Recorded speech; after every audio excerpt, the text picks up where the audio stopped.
Welcome to episode 67 of Credit 101. In this episode, we're going to talk about 3 things that you can do to lower your rent payment or your mortgage payment. And they're simple, some of them. Some of them it's going to be a little bit harder, but you got to do what you got to do, especially if you want to lower that payment. So the first thing is you can always ask your landlord for a rent reduction.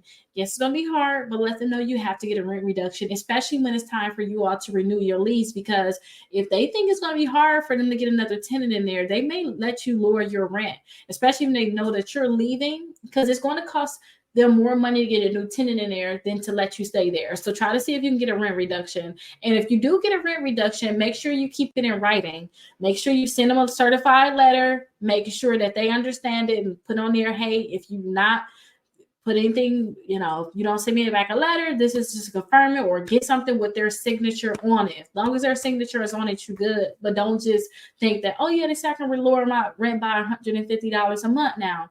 Get that in writing, because you just want to make sure. Now, if you guys have a mortgage, maybe you want to think about refinancing your mortgage. Maybe you have a high interest rate, so maybe you want to think about just refinancing and get a better interest rate, and that can help you reduce your actual mortgage. Especially if you guys have a conventional loan, you can try to see if your home is worth more than that 20% now, because you guys probably got the PMI, the mortgage insurance. So if you guys got the mortgage insurance, if you can stop paying the mortgage insurance, that's going to be decreased right there. So just try to see if you can get the PMI off, or try to see if you can refinance. You can always, in both situations, find a roommate, whether you're renting or maybe you own a home. I hear a lot of people listen to all these debt-free videos I'm listening to. Even if when they own a home, they have like somebody come in and rent a room. And I'm like, I have kids, that will never work. But still, I love that for a lot of people, that they're able to get a roommate. So that's really great. Another thing, if you're renting, especially, try to see if you can find a place in find a home in a different place that's cheaper. I see a lot of people do this. I even did this too, and I was able to cut my rent down by $400. And in certain areas, some associations, like especially in the association that I'm in now, do you know that they pay our internet, which is really good.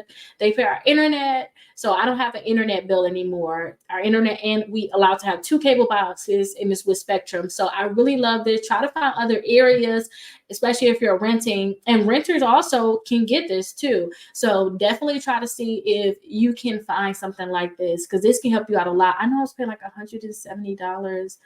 No, $134. $107, $134, because I have my phone with them, so I'm not sure which one. But I was paying that per month, and one of those are gone now. One of those payments are gone. I don't know which one it is. I think it's the 134, but I don't have to pay for the internet no more. And it's great internet, because look, I'm talking to you all right now, and it's recording it really nice.